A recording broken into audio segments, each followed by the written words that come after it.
Sure, hi, my name's James Critchley from Cloud IQ. So, James, we're here at the Accelerator. Can you tell us why you're here? What are you getting out of the Accelerator? About 3 or 4 years ago, we became interested in the problem of why people leave a website without buying stuff, which is 98% of all traffic. And so a small team of us got together and started to build some software which helps address that problem. And then ultimately we got to the point where we needed to work in the same place. And we were quite honestly finding it difficult to find someone that wanted a startup, actually genuinely wanted a startup. The alternatives were we continue to work from home, which is a pretty soul-destroying sort of thing to do, and we've all got young families and all this sort of thing. So that was becoming less and less viable. We weren't really up for signing into a several-year contract somewhere, which ultimately wouldn't give us the ability to be able to expand as we needed to. We got introduced to the guys here. We met them, we liked them, and thankfully they made some space available to us, and I think that's the start of 2012. So you've been here a while? Yep. We went through the whole sort of R&D beta testing phase here. Then I turned around to the guys after about a year and said, look, I think we've got something that's viable here now. We want to have a go at selling it. Can you make us some room available so we can put a sales and marketing team in place? And they did that. And then more recently, I went back to them and said, okay, it's working. Now I need to really make it work. And they made some more room available for us. And they've been unbelievably supportive. And that's thankfully why we chose to come here. I've run a number of businesses in a number of different markets and from the UK and a number of different places, and without a doubt this has been the best route we've ever chosen so far. So you're obviously expanding and doing well. Why have you chosen to stay? Why haven't you gone into your own premises, for example? There will be an inevitable point where we will. At the minute, it works well for us to be in the community. We work with lots of the businesses in the building itself, so that's a reason to stay. It's very disruptive moving, and we'd have to outlay a lot of capital, to be honest, to put a deposit down, to buy all furniture and equipment, all the IT support and all the stuff that we don't even have to think about here. And at the minute, we're just trying to get to the point where the business is profitable. So that's just going to delay that and require, mean that it's going to be a lot harder for a lot longer. Now, you mentioned that you've run other businesses in the past. Do you feel that it's because of being here that you're making more of a success, if I can right in saying that, with this venture than you have with previous ones? Well, they've all been different sorts of businesses, but I've built and run tech businesses in a few locations. And the thing about this location, the thing about London, is the skills that you can get access to.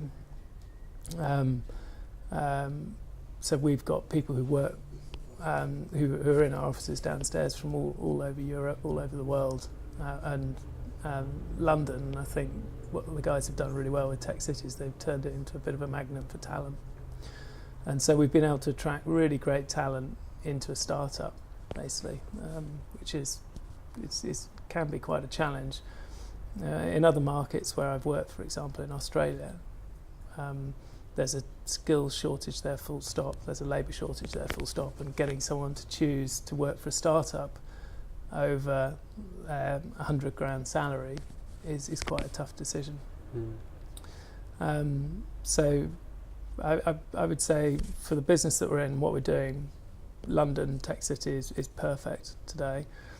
There's a few skills that I think are better found elsewhere, but by and large we've got most of what we need here. Okay. So as well as obviously there are lots of resources that you rely on here, as you've said. Do you ever take up any of the others, such as the mentoring and things like that? Yes. So if I think about the kind of when we in the early stages, there was lots more of us going to the guys and saying, how do I find this? How do I find that? We're now, as you recognise, we're a couple of years in, and so we're sort of less dependent on that. We are still working a lot with different businesses within the building. So, for example, there's trademarks and patents attorney that we work with closely. There's quite a few marketing teams that we work with within the building. But it's you've sort of it's that part of it for me was really beneficial early on. When you're literally just sort of 5 people trying to figure it out, and you've got that sounding board.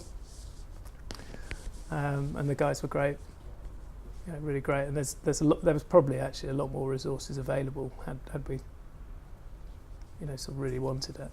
Okay. So, where next do you think for your company? As in geographically or location-wise and all the rest of it? Or in technology or whatever. I mean, what's the goal? You said moving is a big wrench, expense-wise and everything else. But obviously you're looking to expand and grow your business. So is that something you're aiming to do in the next 12 months, 18 months, do you see? Or? We are growing by about 2 people a month at the minute. So I think that this space is intended and should be used for startups. It's incredibly hard starting up. You need a sort of support infrastructure around you. It's great doing it with people who are doing it in the same sort of phase as you. It's lousy doing it from home. It's horrible doing it when you're wasting money on vast bills and you've got half of it tied up in rent and you're worrying about IT infrastructure and stuff like that. So the incubator is best used for exactly what it's intended to, getting people up and running. So there would be a natural point where we should be able to stand on our own 2 feet, and we will quite rightly be asked to leave. I'm in no great rush to leave, I've got to say. It's a great spot, it's a real gem. But eventually we'll have to sort of find our own feet in London. We're intrigued at the minute by launching new hubs. So we've got a small sales team in Australia. It might make sense for us to start thinking about Asia Pac. We're increasingly getting a lot of traffic, a lot of leads in from America, so we're going to have to think about how we tackle America. Can we do it all from London? And there's a sort of well-trodden path in our industry of people, some sales teams, for example, moving out to Ireland or Scotland and things like that. So eventually, when the business is at that sort of stage, we'll look at how we can scale things like that. I've got a sense though that the tech business, the R&D and all that will always be based here. We've been here for a long time. So, as somebody who possibly on a way out of here, so to speak, of the accelerator. Hope we've got a while yet. Yeah. What bit of advice, what would you give to somebody who is 2, 3 years, 4 years behind you, one bit that you've learned over the years? Crikey. I know I've made a lot of mistakes, and I don't know how many of them you can avoid, but I think if you could get into somewhere like the incubator, then that's a good place to start making some mistakes. At least you'll be around a bunch of people who are doing the same. Do you think that's the thing, that obviously they say you learn more from your mistakes than from your successes, is a well-known phrase. Do you think by being here and making mistakes in this environment, or maybe going to make a mistake, whereas there's somebody maybe over your shoulder overhearing your conversation and then them saying, "Oh, don't do that, I did that, stop." Do you think that's helpful? What are the helpful things about here? I think there's a couple of things. When you set up your own thing, you're bloody minded, and so you're unlikely to you believe in something, you're going to test it out, aren't you? So you'll probably still make the same mistakes. But the difference is if you're at home working in your kitchen and you realise the mistake you've made and you've got no support network, around you, versus in a building like this where there's networking events every week, social events every week. You get to know and meet everyone around you and all the rest of it. And it's a sense that you're not on your own so much. And there's the support there, there's mentoring and all the rest of it. So it doesn't feel quite as rough somehow. I don't know if that makes sense.